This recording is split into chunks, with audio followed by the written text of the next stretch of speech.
ठीक है, कल हमने कस्टम ड्यूटी के बेसिक्स स्टार्ट किए थे। उसमें हमने कहा था कस्टम ड्यूटी क्या है, इंडिया का कस्टम एक्ट कैसे बना है। इंडिया का कस्टम एक्ट 1962 था। उसके बाद हमने कहा था इंडिया में लगने वाली कस्टम ड्यूटीज़ के लिए कॉन्स्टिट्यूशनल बॉडी कैसी है, जिसमें हमने 4-5 पॉइंट्स किए थे। सबसे पहले हमने कस्टम एक्ट 1962 की बात की थी। उसके बाद हमने कस्टम ड्यूटी किस रेट से लगेगी उसके लिए हमने कस्टम टैरिफ एक्ट 1975 की बात की थी। Rules, regulations, notifications and circulations, ये सब हमने डिस्कस किए थे। फिर हमने कहा था कि इंडिया में जो कस्टम ड्यूटी लगेगी वो इंपोर्ट और एक्सपोर्ट दोनों के ऊपर लग सकती है। अगर कोई गुड्स इंडिया से बाहर जा रही हैं तो उनके ऊपर एक्सपोर्ट के टाइम पे लगेगी, और अगर इंपोर्ट की जा रही है, इंडिया के अंदर कोई गुड्स लाई जा रही हैं, तो उनके ऊपर हम किस तरह से टैक्स लगाएंगे, किस तरह से रेट्स लगाएंगे। ड्यूटी की अगर बात करें, ड्यूटी सिर्फ और सिर्फ उन गुड्स पे लगती है जो कि इंडिया से इंपोर्ट या एक्सपोर्ट हो रही हैं। अदरवाइज़ हम नॉर्मल बात करें तो वहाँ पे हम टैक्स लगाते हैं। ये हमने कल डिस्कस किया था। अब हम इस टॉपिक को डिटेल में करने वाले हैं कि कस्टम ड्यूटीज़ ये भी टैक्स का एक टाइप है जो सिर्फ गुड्स पे लगेगा, और सिर्फ उसी केस में, इंपोर्ट एक्सपोर्ट के केस में। अब हम पढ़ेंगे कौन कौन सी ड्यूटीज़ हैं उनको स्टार्ट। हाँ जी, टाइप्स ऑफ कस्टम ड्यूटी में हमने मीनिंग कल कर लिया था। टाइप्स ऑफ ड्यूटीज़ को भी यानी कि कितनी रेट से कितनी परसेंटेज पे हमारा वो टैक्स लगना है, जो कि इनडायरेक्ट टैक्सेस हैं। आपने जो पहले पढ़ा है CBDT, central board of direct taxes, वो आपका सिर्फ इनकम टैक्स को डिफाइन करता था। यहाँ पे आपका जो एप्लीकेबल है, जो हमने GST पढ़ा है, ये इनडायरेक्ट टैक्सेस का पार्ट है। कस्टम ड्यूटी भी उसी के अंदर इंक्लूड है। तो यहाँ पे जो आएगा वो आएगा CBIC या फिर CBEC। अगर CBEC की बात करो यानी central board of excise and customs. लेकिन GST के इम्प्लीकेशन के बाद अब जो नया बोर्ड डिस्कस होता है या जिसकी बात हम करते हैं, that is CBIC, central board of indirect taxes and customs. उसके बाद इस एक्ट के अंडर 1975 में जो एक्ट बना था, टैरिफ एक्ट, इसके अंदर ये डिटरमाइन किया गया था कि आपने कितनी रेट से यानी कितनी कर की दर आपकी क्या होगी, वो सेक्शन 12 ऑफ कस्टम एक्ट में डिफाइन किया गया है। अलग अलग टाइप की हमारी ड्यूटीज़ लग सकती हैं। सबसे पहला हमारे पास आता है बेसिक कस्टम ड्यूटी, जिसको हम BCD कहते हैं। इंडिया में एक्सपोर्ट या इंपोर्ट की जाने वाली सभी गुड्स के ऊपर हम BCD लगाते हैं सेक्शन 12 के अनुसार। उसके बाद ये हमने लगानी कैसे, जितने भी असेसेबल वैल्यू है, आइदर दे आर इम्पोर्ट्स और एक्सपोर्ट्स, वो value, taxable value multiply by that particular percentage. जैसे मैं कह देती हूँ 10 लाख की मैंने गुड्स को एक्सपोर्ट किया है और उसके ऊपर BCD 10% लगनी है, तो मेरी BCD क्या आ जाएगी, 10 लाख गुना 10% कितना आएगा, 1 लाख रुपए। तो 1 लाख रुपए मैं कहूँगी मेरी बेसिक कस्टम ड्यूटी है। बेसिक कस्टम ड्यूटी हमारी दो टाइप की हो सकती है, स्टैंडर्ड और प्रेफरेंशियल। अगर आपको कुछ भी नहीं कहा जाए तो अभी जैसे मैंने 10% का, ये स्टैंडर्ड रेट माना जाएगा। यानी कि आप कहीं पे भी अगर डील कर रहे हो किसी भी कंट्री में, उस कंट्री के किसी भी पार्ट में अगर आप इंपोर्ट एक्सपोर्ट कर रहे हो तो आपका standard rate of custom duty apply होगा। वो आपका परसेंटेज हो सकता है 5, 15 या 20%। अलग अलग कॉमोडिटीज़ के लिए अलग अलग डिफाइन किया गया है। जनरल रेट जो लगता है वो 10% लगता है। कब से, 1 मार्च 2007 से। लेकिन बैगेज के ऊपर जो लगता है, जो बैग्स वगैरह होते हैं, इनके ऊपर लगेगा 35%, जो कि मैक्सिमम है। दूसरा है प्रेफरेंशियल रेट। प्रेफरेंशियल का मतलब जिन एरियाज़ या कंट्रीज़ में इंपोर्ट एक्सपोर्ट करने के लिए प्राथमिकता वाली कर की दरें फिक्स की गई हैं, उनको हम प्रेफरेंशियल रेट से BCD लगाएंगे।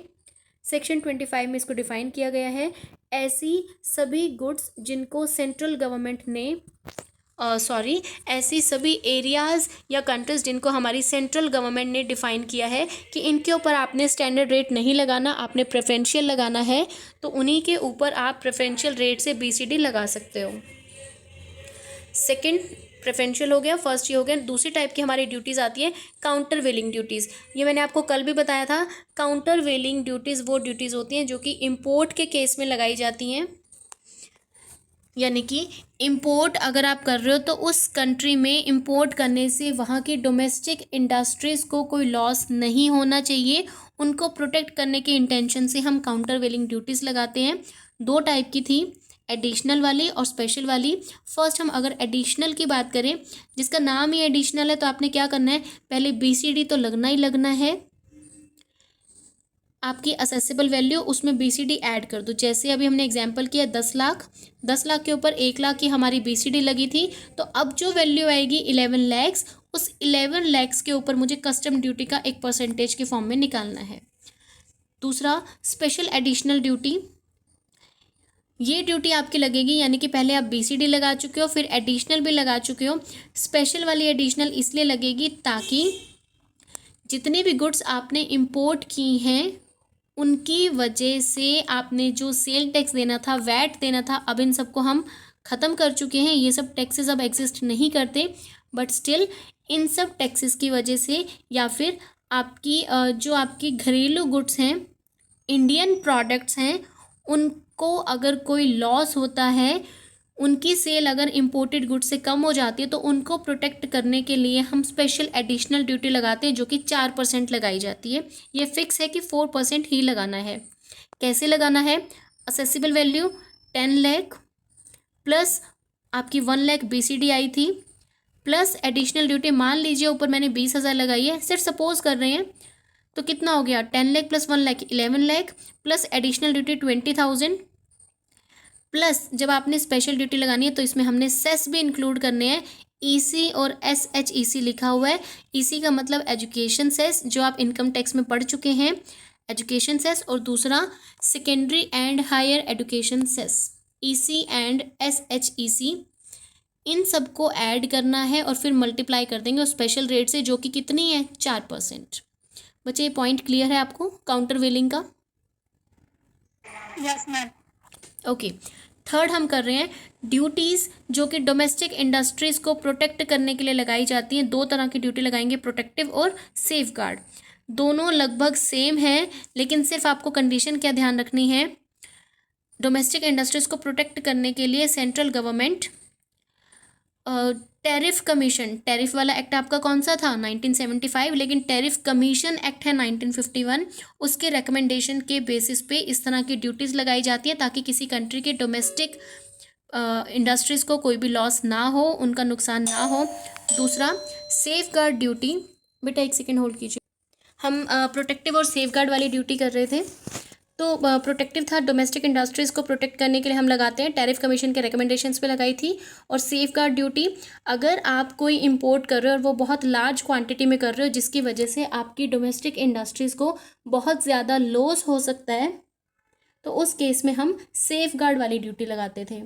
नॉर्मली अगर आपको प्रोटेक्ट करना है तो प्रोटेक्टिव ड्यूटी, लेकिन अगर आप बहुत लार्ज क्वांटिटी में कर रहे हो जिसकी वजह से डोमेस्टिक इंडस्ट्रीज़ को बहुत ज़्यादा लॉस हो सकता है, तो हम सेफ गार्ड ड्यूटी लगाते हैं।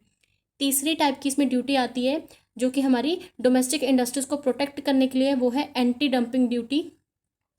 कल हम डंपिंग डिस्कस कर चुके हैं।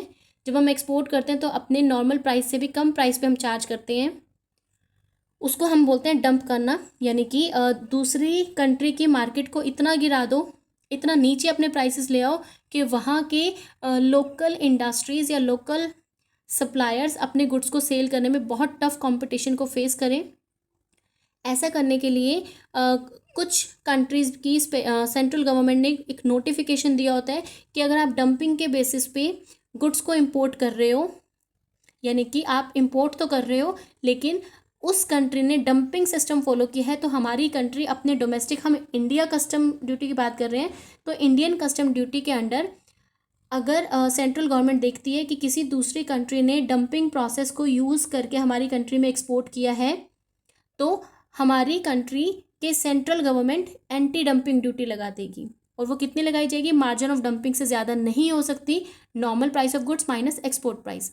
उसके बाद है काउंटर वेलिंग ड्यूटी। काउंटर वेलिंग हम कर चुके हैं, जो कि इंपोर्ट्स पे लगाई जाती है ऑन सब्सिडाइज्ड आर्टिकल्स।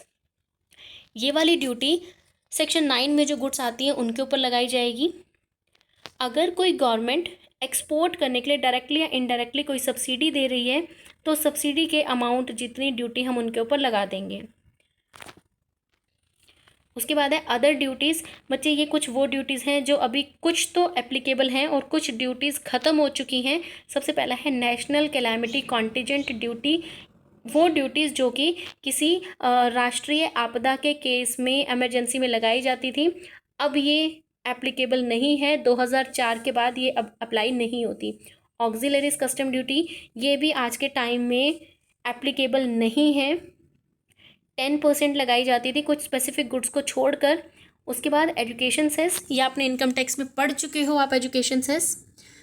आपने यहाँ पे क्या ध्यान रखना है, जो आप एजुकेशन सेस लगाओगे और सेकेंडरी और हायर एजुकेशन जो HSEC है, secondary and higher education cess, ये दोनों सेस आपके BCD के ऊपर लगेंगे। जो हमने पहला पॉइंट किया था बेसिक कस्टम ड्यूटी, उनके ऊपर लगेंगे। कितना लगेगा, एजुकेशन सेस 2% और सेकेंडरी हायर एजुकेशन 1%। उसके बाद एक डिफरेंस दिया गया प्रोटेक्टिव और सेफ गार्ड वाली ड्यूटी का। अगर आप प्रोटेक्टिव ड्यूटी की बात कर रहे हो, अगर गवर्नमेंट को लगता है कि आपकी डोमेस्टिक इंडस्ट्रीज़ को आपको प्रोटेक्ट करना है तो इमीडिएट एक्शन अगर लेना है, उस केस में हम प्रोटेक्टिव ड्यूटी लगा देंगे। लेकिन जब आप लार्ज क्वांटिटीज़ को इंपोर्ट कर रहे हो जिसकी वजह से इंडस्ट्रीज़ को बहुत ज़्यादा नुकसान हो सकता है, तो हम सेफ गार्ड ड्यूटी लगाएंगे। सेफ गार्ड ड्यूटी लगाने के लिए आपको कोई भी रिकमेंडेशन की रिक्वायरमेंट नहीं है, लेकिन प्रोटेक्टिव ड्यूटी लगाने के लिए आपको गवर्नमेंट से कंसल्ट करना ज़रूरी है। अब बात आती है कैलकुलेशन कैसे करनी है। सबसे पहले बेसिक ड्यूटी लगानी है। हम एग्जाम्पल कर रहे थे 10 लाख वाला। 10 लाख मेरी असेसिबल वैल्यू है, 10% मैंने BCD लगाया था। अमाउंट हम यहाँ पे कितना लिख सकते हैं, 1 लाख। एडिशनल ड्यूटी कितने पे लगेगी, 10 लाख प्लस BCD ऊपर कितनी लिखी है, 1 लाख, टोटल हो गया 11 लाख। 11 लाख का एक स्पेसिफिक परसेंटेज। उसके बाद नेक्स्ट हमारे पास है एजुकेशन सेस और सेकेंडरी हायर एजुकेशन। ये किस पे लगेगा, BCD प्लस एडिशनल ड्यूटी पे लगेगा। 3% ये आपका टोटल लग सकता है। 2% एजुकेशन, 1% सेकेंडरी हायर वाला। उसके बाद है स्पेशल एडिशनल ड्यूटी, जो हमने काउंटर वेलिंग के पार्ट में किया था, एडिशनल और स्पेशल वाला। ये आपका किस पे लगेगा, अब तक जितने भी टैक्सेस लगाए हैं उन सबको मिला दो असेसिबल वैल्यू के साथ, उसके ऊपर। एग्जाम्पल देखिए, BCD कैलकुलेट करने को कह रहे हैं। BCD तो फर्स्ट पॉइंट था, सबसे सिंपल।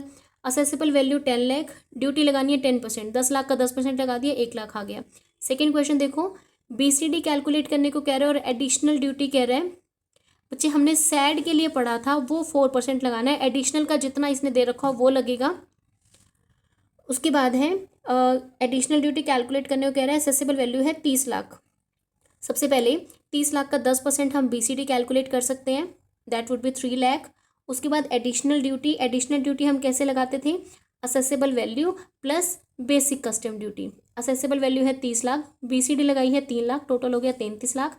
33 लाख का इसने जितने परसेंट कह रहा है उससे मल्टीप्लाई कर दो। सेम इसी तरह से आपके बाकी क्वेश्चंस भी हो जाएंगे। नेक्स्ट टॉपिक आता है impact of introduction of GST on customs duty. Next topic हमारे पास है कि जब से GST इम्प्लीमेंट हुआ है, GST तो 2017 से इम्प्लीमेंट हुआ है, लेकिन कस्टम एक्ट तो उससे भी बहुत पुराना है। अब हम कहेंगे GST आने के बाद कस्टम ड्यूटी के ऊपर क्या इफेक्ट पड़ा, क्या चेंजेस आए। 2 तरह से इफेक्ट आया, पहला GST ऑन इम्पोर्ट, दूसरा GST compensation cess on import.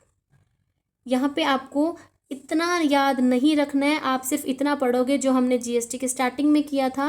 With in state sale करते हैं तो बताओ, टैक्स बताओ। एक ही राज्य के अंदर कर रहे हैं तो कौन से टैक्स लगा रहे थे बेटा, एक ही राज्य के अंदर सेल कर रहे थे तो कौन से टैक्स लगा रहे थे,